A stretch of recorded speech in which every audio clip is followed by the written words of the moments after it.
Muy buenas noches. Estamos en un programa más de garantías ambientales. Hoy vamos a discutir sobre el refugio de vida silvestre Gandoca Manzanillo.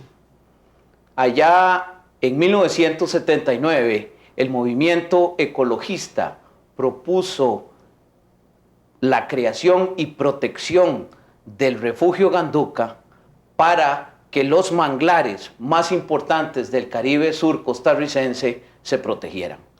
Años después, se establece por decreto ejecutivo el refugio de vida silvestre Gandoca Manzanillo. Además, se crean los comités asesores y los comités zonales para gestionar junto con el Ministerio del Ambiente la administración del refugio. Se publica en junio de 2007 el reglamento donde se transcribe el plan de manejo. Sin embargo, el 1 de agosto de 2007 la Sala Cuarta anula por inconstitucional el reglamento plan de manejo de aplicación refugio Gandoca Manzanillo.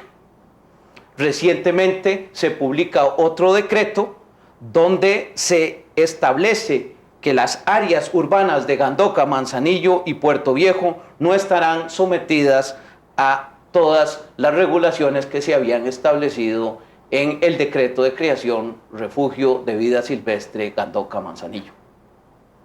Para discutir sobre esta situación y todas las expectativas ambientales y jurídicas, hemos invitado al señor Edwin Cyrus, director del área de conservación Amistad Caribe, y a la escritora y ambientalista Ana Cristina Rossi.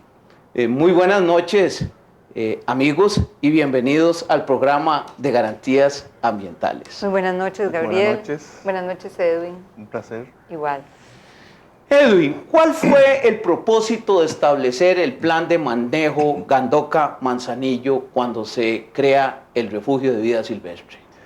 El propósito, además de ser, digamos, un requerimiento legal y técnico, es que cualquier área silvestre protegida, para poder desarrollar una serie de actividades, debe tener una normativa, una reglamentación y un plan de manejo, que es el instrumento técnico que nos va a dar las pautas de qué se puede hacer, cómo se puede hacer y dónde se puede hacer. O sea que cualquier área silvestre protegida, para poder ser gestionada, requisito fundamental, tener un plan de manejo.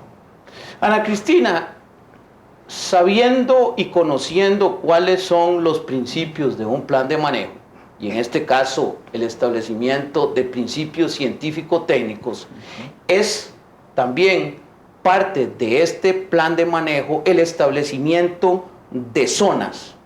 ¿Cuál fue el propósito al establecer esas zonas, usted que conoce bien toda esa región? Vea, yo no le puedo hablar de la gestación del plan de manejo, sino de la pregestación del plan de manejo, porque yo estaba en Holanda, o disponiéndome a viajar a hacer mi maestría, cuando se gestó el plan de manejo, pero sí conozco la pregestación, y ya había algo que a mí no me gustaba en esa propuesta de plan de manejo. Si bien yo estaba totalmente de acuerdo con un plan de manejo que zonificara para decir qué se puede hacer en cuál área y qué no se puede hacer en tal otra área, sabiendo que lo más importante del refugio de la zona marítimo terrestre, pues ahí están los manglares, como usted lo dijo, y el único complejo de arrecifes coralinos de Costa Rica, yo me di cuenta de que ese plan de manejo estaba movilizado no por la comunidad, sino por los empresarios.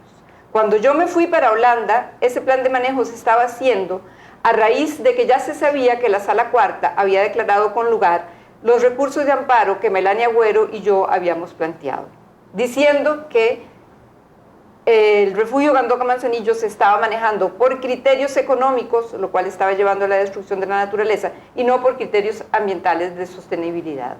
Entonces, cuando ese plan de manejo se empieza a gestar, yo veía que ahí había algo como inconciliable, pero yo me fui a hacer mi maestría y tengo que aceptar que me desentendí, sobre todo que tenía amenazas de muerte. Y por un gran rato yo no quería saber de Gandoca Manzanillo. Yo pensaba que al pronunciarse la Sala Cuarta a favor de lo que nosotros pedíamos, ahí había una seguridad jurídica y ambiental. Cuando yo regreso en el 2000, lo que me encuentro es la lucha contra el petróleo. Eso nos tomó 2 años de lucha contra el petróleo. En el 2003, casi 3, bueno, desde que yo llegara, ellos llevaban mucho tiempo antes. En el 2003, que se gana la lucha contra Harken, por lo menos en esa zona, yo me pongo a estudiar el plan de manejo y me doy cuenta de que el plan de manejo es válido para las zonas de adentro, pero que para la zona marítimo terrestre no es un plan de manejo, es un plan de urbanización promovido por los empresarios y que ahí no hay criterios técnicos y científicos y que el grupo de la Universidad ProAmbi se prestó al juego de los empresarios, dejándoles a ellos y en especial a un arquitecto que había estado como promotor de los proyectos que nosotros habíamos combatido en el 91 y 92, él se había encargado de la zonificación de la zona 1, o sea, de los criterios de la zona 1, que era la zona marítimo terrestre. ¿Y qué decían esos criterios? Que se podía urbanizar a 60 personas por hectárea y utilizando un 40%. En esos bosques costeros, ¿qué quiere decir? Que de Cocles a Punta Mona se podían establecer para vivir 60,000 personas. Imagínense lo que era eso. Si la gente protesta cuando salió un decreto que permitía usar los bosques costeros, creo que un 20 o un 30%, ahí los bosques costeros quedaban completamente destruidos. Entonces, lo que las ecologistas de ese momento, que éramos María Elena Fournier, Claudia Eppelin, Sofía Evreux, Candelaria, todas mujeres, y yo propusimos es que se hiciera un estudio de capacidad de carga, lo que se llama en inglés Carrying Capacity, que es un estudio del impacto ambiental de todo el desarrollo propuesto, y un estudio que ese estudio se coteja con el estudio de qué es lo que aguanta esa zona para ser sostenible, qué desarrollo aguanta para ser sostenible. Don Edwin estaba a favor de ese estudio de capacidad de carga, eso me consta, pero don Edwin no tenía el poder de que se hiciera realidad. Carlos Manuel Rodríguez no quería, decía que no había dinero, entonces ahí se puso la acción de inconstitucionalidad contra el plan de manejo. Edwin, entonces, ¿puede decirse que el establecer subzonas como agrícola, residencial urbano, hotelero, áreas de protección, recreativo, fue efectivo, fue importante bajo estas consideraciones que Ana Cristina ha planteado? Sí, yo creo que no es que fue efectivo, sino que en su momento no se dimensionó ni hubo ese análisis, yo diría, profundo de las proyecciones o implicaciones que lo que eso significaba. Porque mucho del elemento técnico se concentró más fuera de las zona marítimo terrestre. O sea que en la zonificación, si usted ve, prácticamente la mayor parte del refugio se determina como áreas de protección que no se permite el aprovechamiento forestal. Se definen algunos humedales importantes que posteriormente son utilizados para declarar el sitio como importante a Ramsar.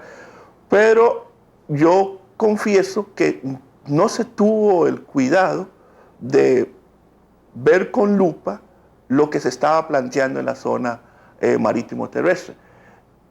Dichosamente, yo creo que las situaciones han cambiado.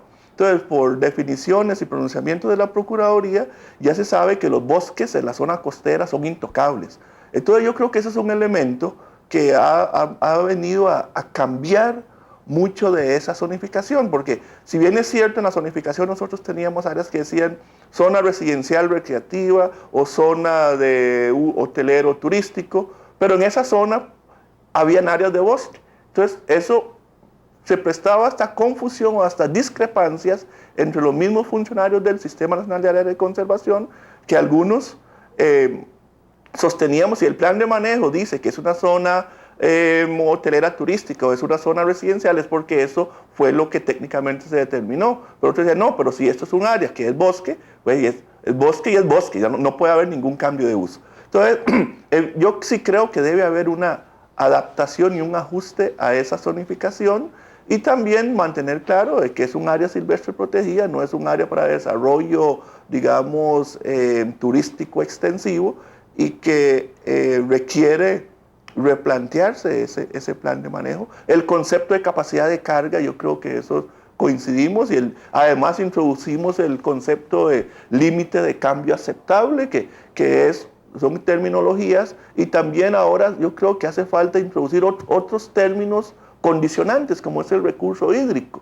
O sea que hay un déficit de agua muy, muy fuerte en todo lo que es el Caribe Sur. Entonces también eso es una limitante. Si no hay recurso hídrico disponible para poder... Entonces yo creo que hay que empezar a hacer como un replanteamiento de esos criterios de zonificación. Con el plan de manejo se pretende establecer principios de ordenamiento ambiental, de ordenamiento del territorio.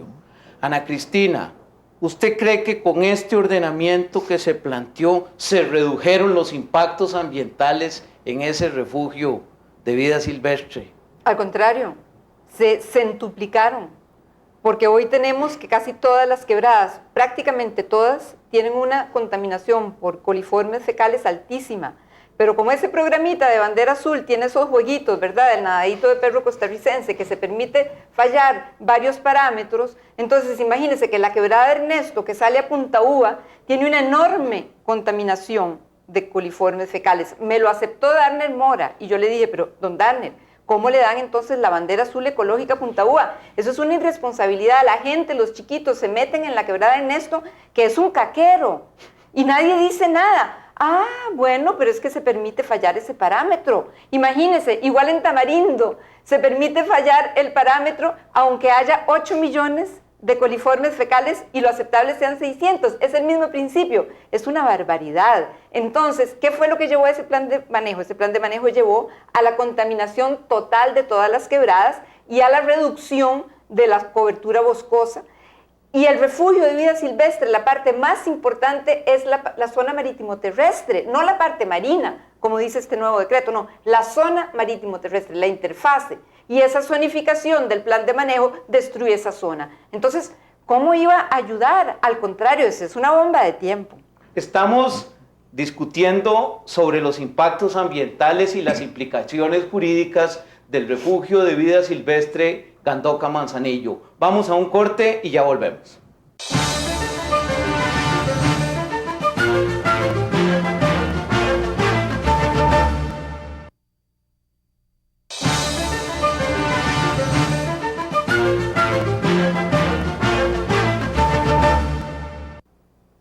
Estamos analizando las implicaciones ambientales y jurídicas establecidas en el plan de manejo del refugio de vida silvestre Gandoca Manzanillo.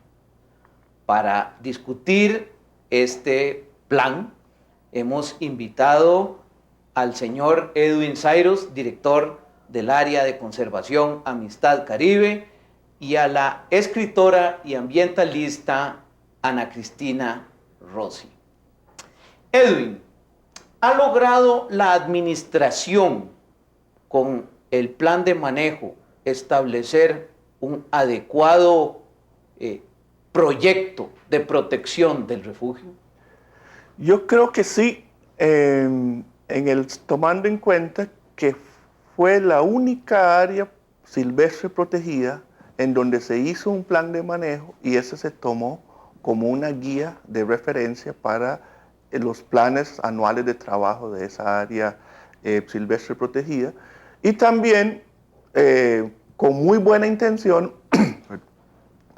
se estructuraron comités zonales y comités asesores, donde estaba la Asociación de Desarrollo del lugar, ONGs que trabajan en la zona, y el MINAE y la municipalidad también, donde los diferentes sectores entonces ya cogestionaban o tomaban decisiones en función a las prescripciones del plan de manejo. O sea que ya no eran decisiones antojadizas unilaterales del funcionario del MINAE que dependía de su estado de ánimo o quién estaba en la oficina ese día, sino que eran decisiones que tomaban en función a lo que decía el plan de manejo y en lo que este comité también avalaba, o sea, garantizaba o fiscalizara de que eso estaba escrito en el plan. Entonces, en ese sentido, cambió un poco el modus operandi llamémoslo así, del MINAE o del área de conservación, de aprender a tomar decisiones conjuntamente con otros actores. Claro, el sistema tuvo sus fallas, en eso la Defensoría intervino y señaló algunas deficiencias que se falló en el sentido de que muchas veces se era juez y parte, o que tal vez un sector que, o sea, en esos modelos de participación, el que tiene la información es el que tiene realmente el poder. Entonces muchas veces la información la manejaba unilateralmente un sector, y que otros sectores pues simplemente como pues, hacían acto de presencia, pero que no intervenían en esa discusión y análisis para tomar decisiones consensuadas, sino que eso yo creo que no implica que había que echar abajo el mecanismo, pero el plan de manejo, yo creo en un plan de manejo como tal, y yo lo he defendido. Y también en el caso de Gandoca Manzanillo tenemos la gran la oportunidad de que estos son instrumentos que tienen ciertos periodos. En el caso del plan de manejo de Gandoca Manzanillo ya pasó sus 10 años. O sea que ya estamos en la obligación también de replantear y reformular ese plan de manejo, o sea, con las lecciones aprendidas e incorporando otras variables que en su momento no fueron consideradas. Ana Cristina, como ecologista y como parte de la opinión pública, el plan de manejo exige control y fiscalización, ya lo mencionó Edwin. ¿Usted cree que ese control y fiscalización ha sido efectivo por parte de autoridades y público?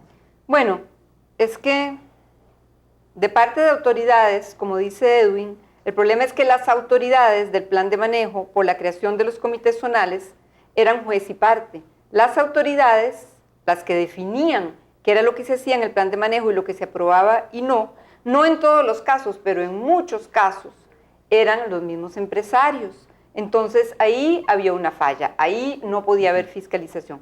La fiscalización la efectuábamos desde afuera, y fue una fiscalización bastante difícil, porque digamos que los funcionarios del MINAE, como don Edwin, quedaban como en un sándwich, quedaban ensanguchados entre las autoridades superiores del ministerio, presionadas por los empresarios. Y ¿Quiénes eran las autoridades? ¿Quiénes son las autoridades superiores? Bueno, Carlos Manuel Rodríguez, por ejemplo, y ahora don Oscar Arias, sí, el ministro y viceministros y ad láteres.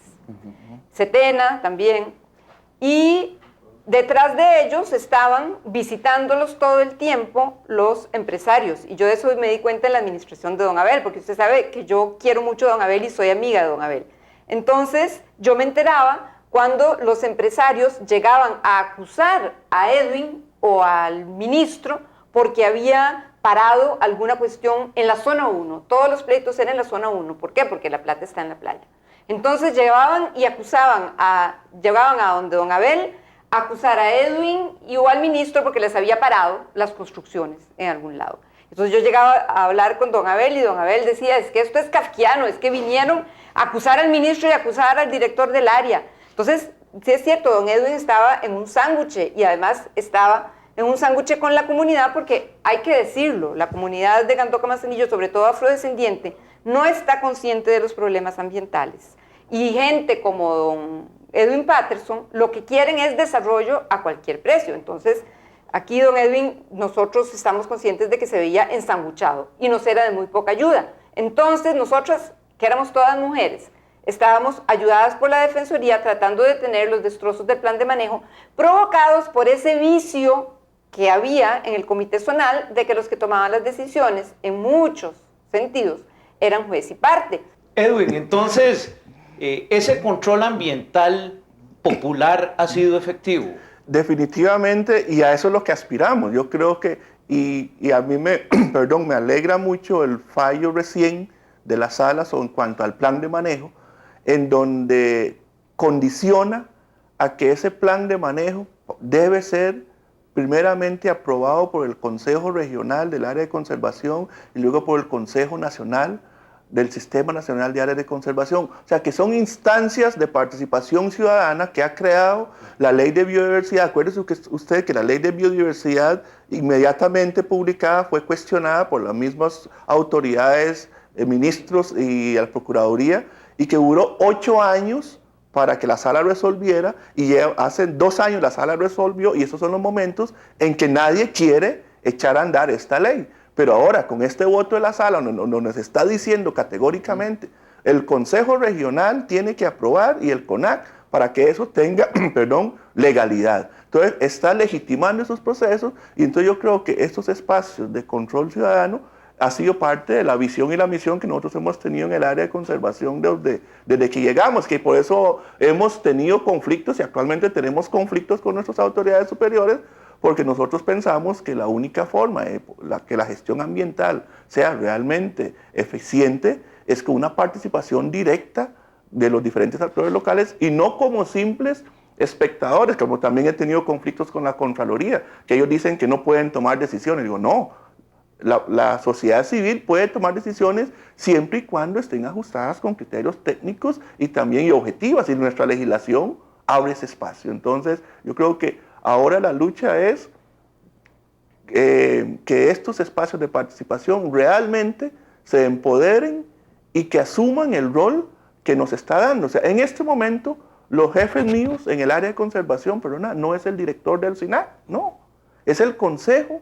Regional del área de conservación. Eso dice la ley. O sea, es la instancia que supervisa y que al cual el director tiene que darle cuenta de sus acciones. O sea, es la que recomienda al director, o sea, el que pone quita. O sea, que ahora también, ¿por qué toco ese tema?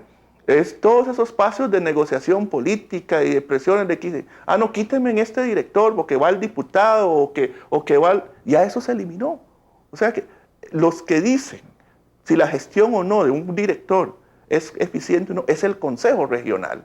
Entonces, y ellos pueden recomendar su remoción y pueden recomendar una terna para ver. Entonces yo creo que es un abanico de posibilidades donde se transforma mucho la gobernabilidad, la forma de tomar decisiones en la parte ambiental, que no le hemos dado ese espacio, y yo creo que este ejemplo del plan de manejo nos va a servir para utilizarlo como un ejemplo para el resto de las áreas silvestres protegidas del país. Ana Cristina, entonces, bajo esta óptica que está explicando Edwin, ¿cómo ve usted la relación entre empresarios?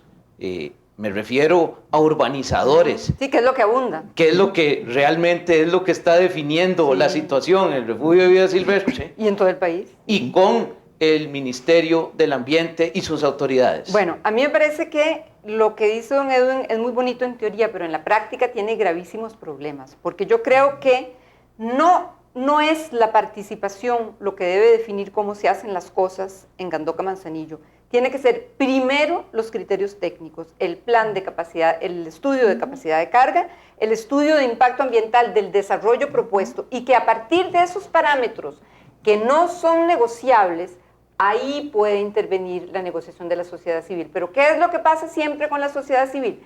Que los empresarios forman asociaciones que se llaman, como ADECOMAGA, Asociación de Desarrollo Ecológico, y se hacen pasar por empresarios ecologistas y dicen somos la sociedad civil, y presionan y dan plata, y entonces eso da el traste con todas las intenciones de participación, porque los que más participan son los que manejan la información, como dijo don Edwin. Entonces, a mí eso me parece muy peligroso. Me parece que se puede dar participación siempre y cuando los parámetros que se definan en capacidad de carga y en estudio de impacto ambiental del desarrollo total y sostenibilidad de la zona costera y los arrecifes no sean negociables.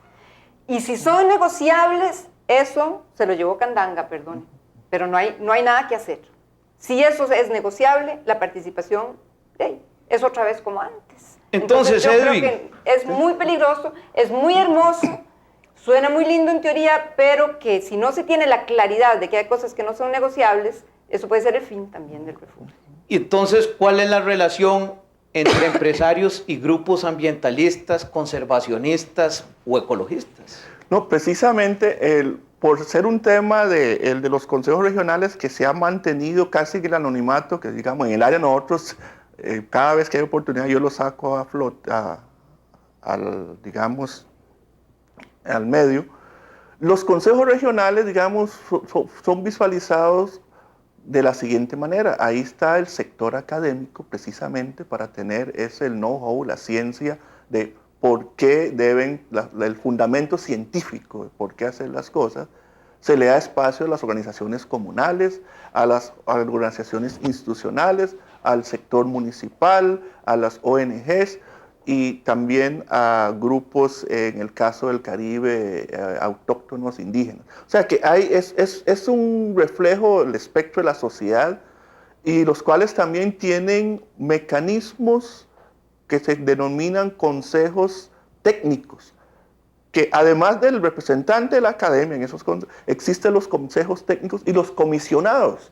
O sea, que es una figura que establece la ley de biodiversidad, que son personas de solvencia moral, digamos, intachable, y que y que son los que ven y que pueden emitir criterio. En el caso del área de conservación, el comisionado es el doctor José Zaglud, el rector de la EARTH, en el caso es el comisionado del área. Y también hay en el comité técnico científico, no son espacios cerrados, dependiendo de los temas que se traten, se pide criterio de especialistas. O sea que entonces las decisiones no son antojadizas. Entonces, no es que sea lo perfecto, pero que sí mejora las decisiones unilaterales y que se toman en nuestro medio por pura presión, como este último decreto que se toma, que entonces el que tiene acceso al poder llega y convence y sacan decisiones que no necesariamente son los que corresponden que benefician a la mayoría. Entonces, yo sí me gustaría, más bien, Cristina, que nos apoyara en consolidar esos espacios y en que entiendan cuál es su rol. O sea, que son los que toman, porque si no se hace así, volvemos a caer en el sistema centralista tradicional, que todo llega y las decisiones se toman en 4 paredes en San José y cuando llega ya están tomadas. No, ahora tenemos legislación en donde ya esos espacios están legalmente constituidos, aunque no le gusta a la mayoría de nuestros líderes o los jerarcas también. No es que me estoy extralimitando, porque están perdiendo el poder. O sea, ya no, o sea, el poder ahora se traslada a las bases. Entonces, eso yo creo que hay que luchar por eso y consolidar esos espacios. Y como digo, esta resolución de la sala donde dice que ese plan de manejo para que tenga vigencia, necesita obligatoriamente el visto bueno del Consejo Regional, es un gran paso para esto. Estamos discutiendo sobre los impactos ambientales y las implicaciones jurídicas del refugio de vida silvestre Gandoca Manzanillo. Vamos a un corte y ya volvemos.